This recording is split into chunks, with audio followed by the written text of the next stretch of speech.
چھوٹے سے قصبے نورپور کی گلیوں میں سورج کی پہلی کرن جب کچی اینٹوں پر پڑتی تو جیسے ہر دیوار پر ایک نئی امید کا پرتو بکھر جاتا۔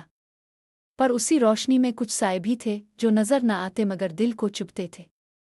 ہنا اسی نورپور کی ایک عام سی لڑکی مگر دل کی خاص تھی۔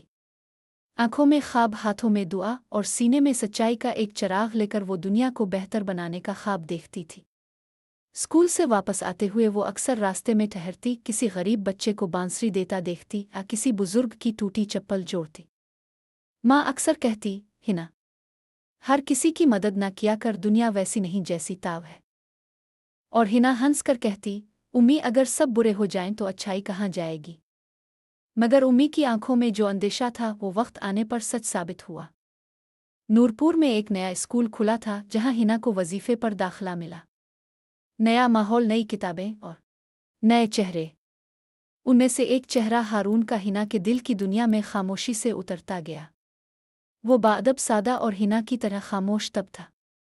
ہنا نے کبھی اظہار نہ کیا، بس دل کے کسی کونے میں اس کی موجودگی کو قبول کر لیا۔ دن گزرتے گئے اور قسمت کی چالیں تیز ہونے لگے۔ ایک دن جب ہنا نے اسکول کے چند بچوں کو کسی غلط کام میں ملوث پایا تو بغیر ڈرے سب کے سامنے سچ بول دیا۔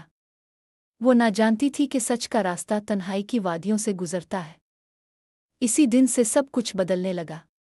دوست منہ موڑنے لگے، استاد شک کی نگاہ سے دیکھنے لگے اور سب سے بڑا زخم، ہارون بھی خاموش ہو گیا۔ ایک دن وہ ماں کے گود میں سر رکھ کر روتے ہوئے بس اتنا ہی کہہ سکی، امی۔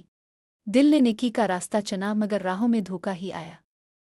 ماں نے بالوں میں ہاتھ پھیرتے ہوئے کہا، بیٹی یہ دھوکے تجھے کمزور بنانے نہیں مضبوط کرنے آئے ہیں۔